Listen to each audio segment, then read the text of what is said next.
Bonjour à tous, aujourd'hui je vais vous montrer comment réaliser un étui pour les sticks à lèvres, que ce soit rouge à lèvres ou baume à lèvres, peu importe, tout rentrera dedans.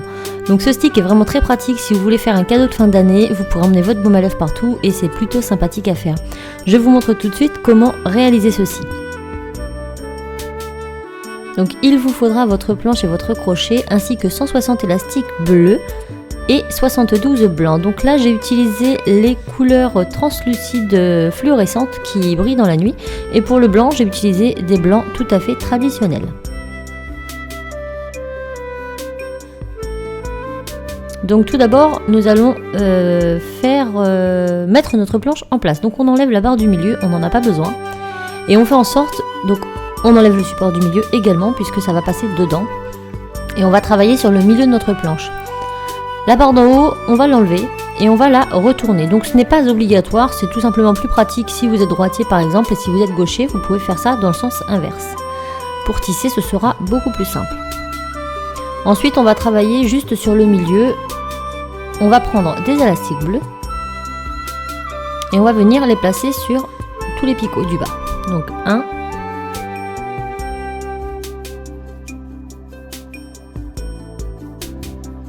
en face, ensuite sur le deuxième, toujours en face un autre, troisième en face, quatrième en face et cinquième en face.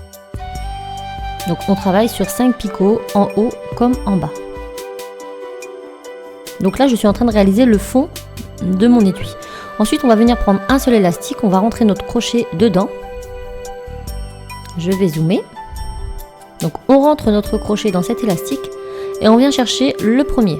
On le passe par-dessus et on le remet sur son picot, de sorte à faire tenir notre crochet. Et on va venir réaliser ça sur tous nos petits élastiques. Donc je rentre dans mon élastique central, je viens chercher ceux qui sont fixés sur ma barre et je les replace à leur place d'origine. J'espère que vous comprenez bien, parce que je ne sais pas trop comment expliquer cette manipulation, mais il suffit de regarder pour comprendre. Donc vous rentrez toujours dans l'élastique pour aller chercher celui qui se trouve sur le picot. On va chercher l'élastique et on le remet, on le passe à l'intérieur et on le remet sur son picot. On rentre, on va chercher l'élastique, on le passe à l'intérieur et on le remet sur son picot. Et on fait ça pour les 10. Donc il n'y a pas forcément d'ordre nécessaire à partir du moment où vous remettez bien l'élastique sur son picot de base. Une fois que c'est fait, on enfonce un peu tout pour pas que ça nous gêne par la suite.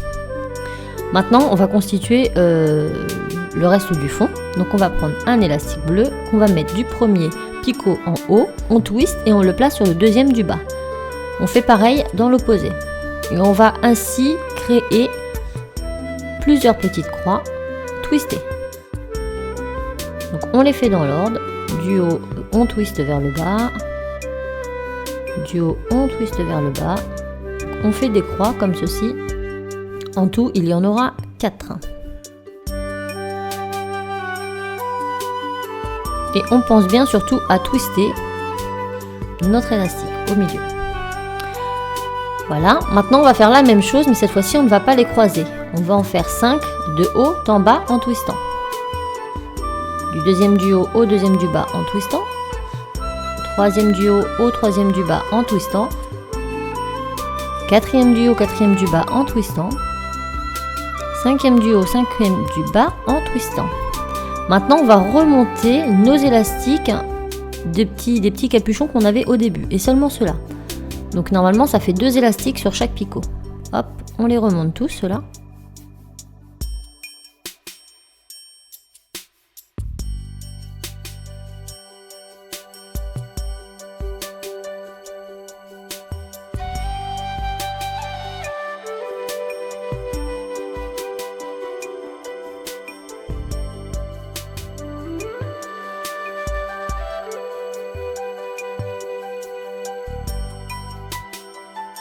Et on tasse bien notre travail. Donc il est bien important à chaque étape de bien tasser, ça va nous permettre de bien dissocier chaque élastique à chaque fois. Pour les remonter, ce sera beaucoup plus facile. Maintenant, nous allons constituer un premier tour de bleu. Donc pour cela, je pars de ma droite, je remonte vers le haut, je mets un élastique sur chaque picot du haut en partant toujours de droite vers la gauche. Ensuite, arrivé à gauche, je redescends en bas et cette fois-ci, je vais remonter de ma gauche vers ma droite. Et je fais un tour complet avec 10 élastiques bleus. Lorsque c'est fait, je vais remonter mes élastiques précédents de sorte à laisser seulement 2 élastiques sur mes picots.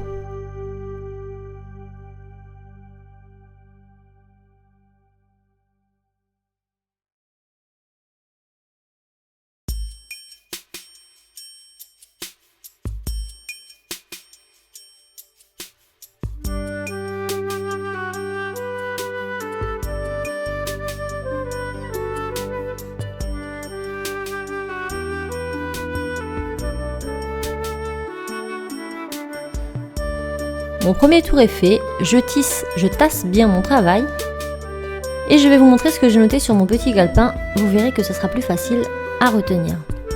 Donc ma première rangée est que en bleu et elle constitue 4 rangs. Ensuite on passe au blanc 3 rangs, au bleu 3 rangs, au blanc 3 rangs et pour le dernier bleu 4 rangs. Donc là je barre mon premier rang de bleu. Je vais passer au deuxième. Je fais exactement la même chose. Je mets un premier élastique en bas, ensuite je vais remonter toute ma barre de droite. Lorsque j'arrive en haut, je repasse à gauche et je redescends en bas.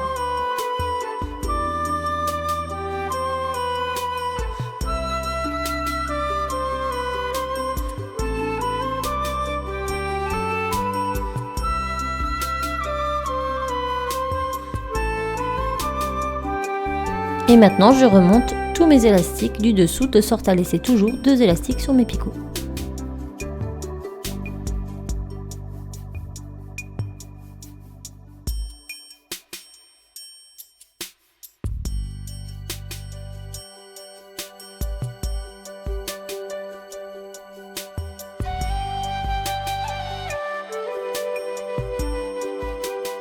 Mon deuxième tour est terminé, je le tasse bien et je le barre sur mon petit papier. Maintenant, je vais passer au troisième tour de bleu. Toujours pareil, de gauche à droite, en bas, on remonte toute la rangée de droite. Arrivé en haut, on repasse à gauche et on redescend sur la rangée de gauche.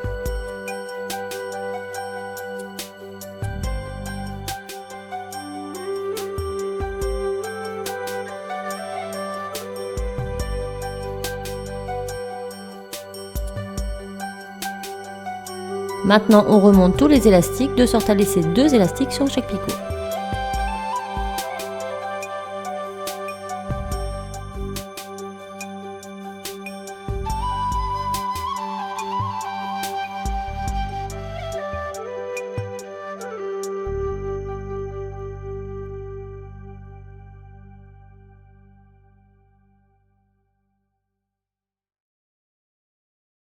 Mon tour est terminé, je tasse bien et je le barre sur mon petit papier.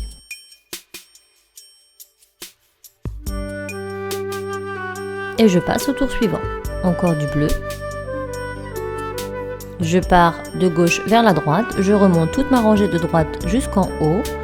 Ensuite, je repasse à gauche et je redescends toute la rangée jusqu'en bas à gauche.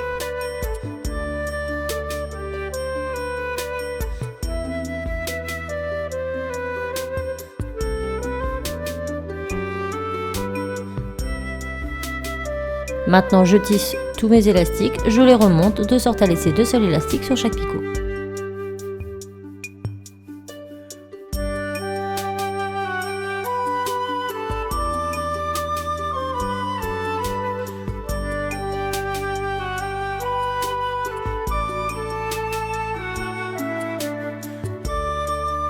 Mon tour est terminé, je tasse bien. Et je barre mon tour sur ma petite feuille. Maintenant, on passe à la couleur blanche et on fait 3 tours. On fait exactement la même chose. On passe un blanc de gauche à droite, on remonte toute la rangée de droite. Arrivé en haut, on passe à gauche et on la redescend jusqu'en bas. Ensuite, on va la tisser en laissant toujours 2 élastiques sur mes picots. Donc là, je remonte tous les bleus. Et on va faire ainsi 3 tours jusqu'à la prochaine couleur en pensant à rayer sur notre papier tous les tours que l'on fait.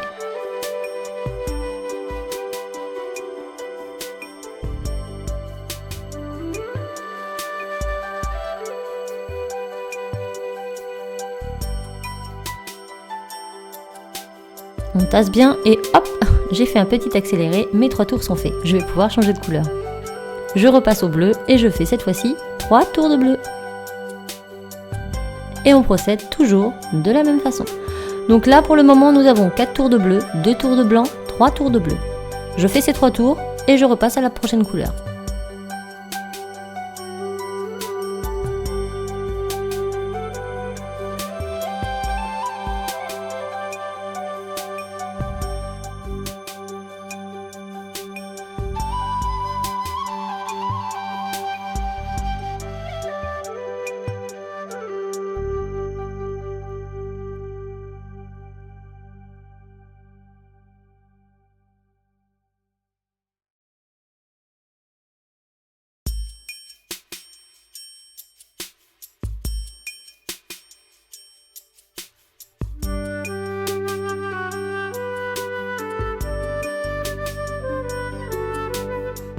Et zou, la magie du montage fait que mes 3 tours de bleu sont terminés. Maintenant je repasse au blanc et je refais 3 tours.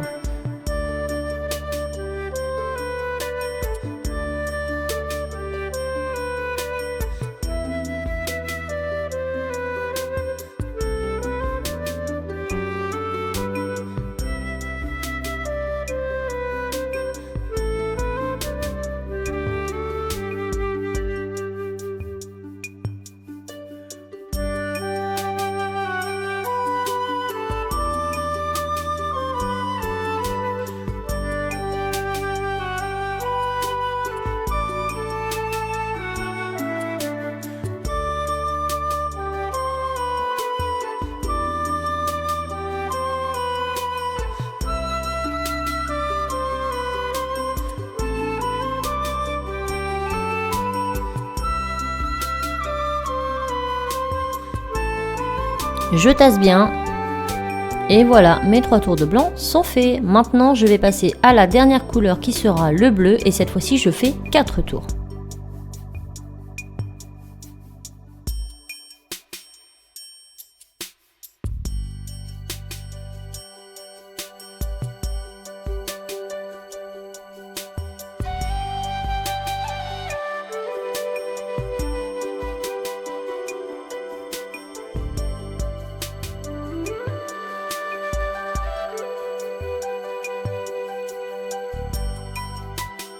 Donc pour récapituler, à la fin de mon étui, j'aurai 4 tours de bleu, 3 tours de blanc, 3 tours de bleu, 3 tours de blanc, 4 tours de bleu.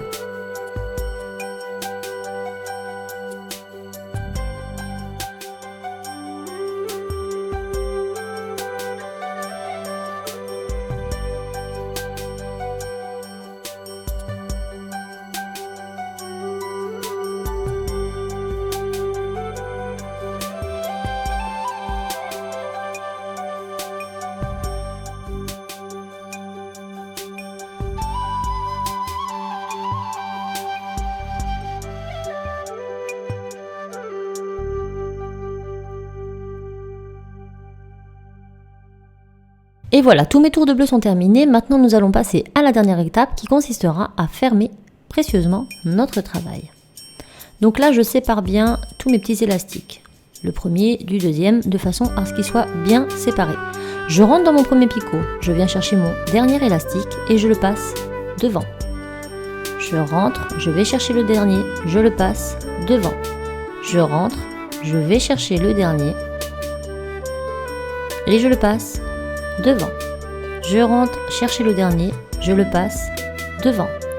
Je rentre chercher le dernier, je le passe à gauche. Je tourne, je rentre, je vais chercher le dernier, je le remonte devant. Je rentre, je vais chercher le dernier, je le remonte devant. Je rentre, je vais chercher le dernier. Je n'hésite pas à séparer si je n'arrive pas bien à les distinguer.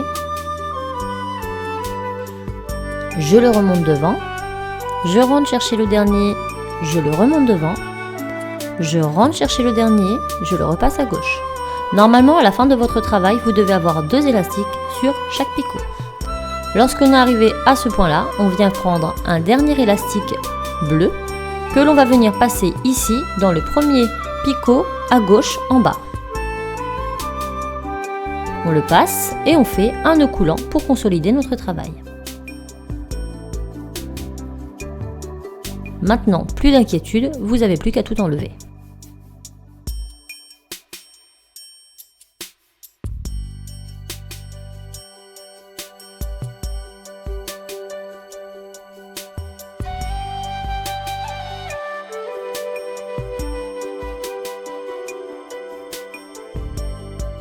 Et voilà ce que l'on obtient.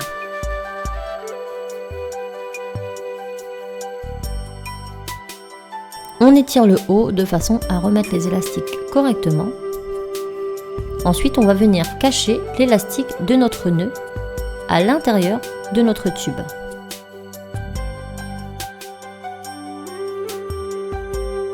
En le passant tout simplement dans les mailles de notre travail.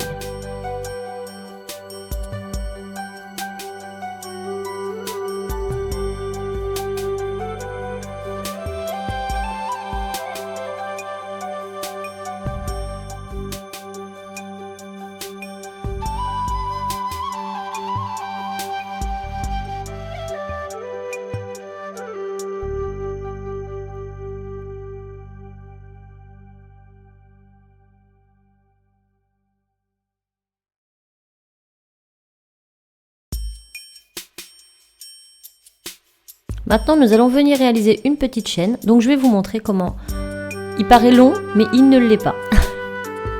Donc là, mon stick coule parfaitement dedans. Il est plus ou moins universel. Vous pourrez mettre différentes tailles à l'intérieur sans aucune difficulté. Maintenant, nous allons réaliser une petite chaîne à l'extrémité de façon à pouvoir l'accrocher n'importe où. Si vous êtes skieur, vous pourrez l'accrocher à votre anorak. Et si vous êtes une maman, vous pourrez le mettre dans votre sac à main par exemple. Donc pour faire votre chaînette, vous allez reprendre votre planche, la mettre comme d'habitude en décalé vers le haut, la flèche vers le bas. Et on va travailler sur le côté droit de notre planche en mettant toujours 2 élastiques. Donc on commence en haut du premier au deuxième de bleu, du deuxième au troisième de blanc, ensuite de bleu, de blanc, de bleu, de blanc. Et on va alterner comme ça les couleurs jusqu'à ce qu'on arrive en bas de notre planche.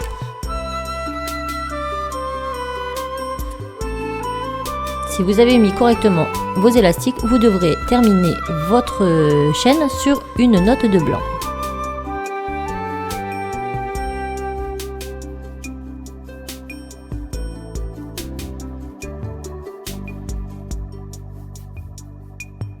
Maintenant, on prend un élastique bleu et on vient faire un petit capuchon au bout en faisant 3 tours autour de notre picot. Il ne nous restera plus qu'à tisser notre chaînette de bas en haut. Pour ce faire, on rentre dans le nœud, on vient chercher les 2 élastiques qu'on remonte. On rentre, on prend les 2 élastiques, on les remonte. On rentre, on prend les 2 élastiques, on les remonte. Et on fait ceci jusqu'à ce qu'on arrive en haut de notre travail. Lorsqu'on arrivera en haut, il ne restera plus qu'à mettre notre crochet à l'intérieur de notre picot et de retirer tout ceci.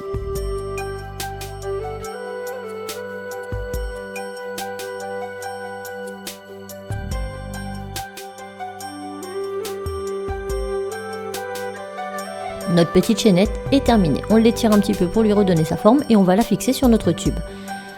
Pour la fixer, vous allez tout simplement prendre le côté de votre tube. Donc il est légèrement aplati sur le bas. Cette forme est volontaire puisqu'elle nous permettra de faire pousser notre tube plus facilement. Donc on vient sur le côté, on étire un petit peu et on va compter plus ou moins 2 rangées. Et on vient passer ça à l'intérieur. Donc là c'est l'endroit où nous allons piquer. On s'en souvient bien. Maintenant nous allons enlever 2 élastiques de notre crochet. On tient bien avec nos mains pour pas que ça s'en aille. On vient replacer notre crochet à l'endroit où nous avions vu tout à l'heure. Puis nous allons remettre nos 2 élastiques sur notre crochet. Comme ceci. Maintenant nous prenons un élastique bleu. Nous le mettons à l'extrémité de notre crochet. Et nous le passons à l'intérieur de tout ceci. On le fait ressortir de l'autre côté, puis nous formons un nœud coulant pour consolider notre travail. Cet élastique, il ne nous restera plus qu'à le cacher dans l'encolure de notre tube.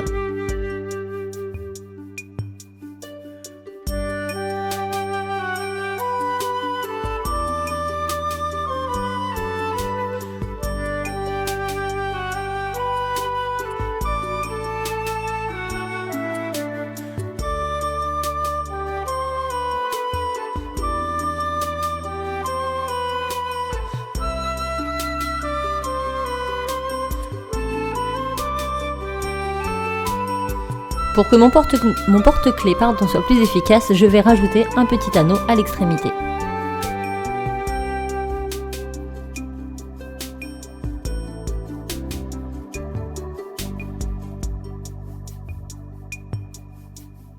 Si vous n'avez pas de petit anneau coulissant de porte-clés comme ceci, mais de simples anneaux tout simples, alors dans ces cas-là, refixez l'extrémité de votre petit cordon avec un nœud coulant sur l'anneau de votre choix. Et voilà, notre petit porte-clés est terminé. Il ne nous reste plus qu'à glisser notre stick à l'intérieur. Donc pensez bien à glisser le capuchon de votre stick pour ne pas avoir de surprise. Le capuchon restera ainsi fixé dans le tube. Pour le retirer, il vous suffira d'appuyer au bout et de retirer délicatement votre stick.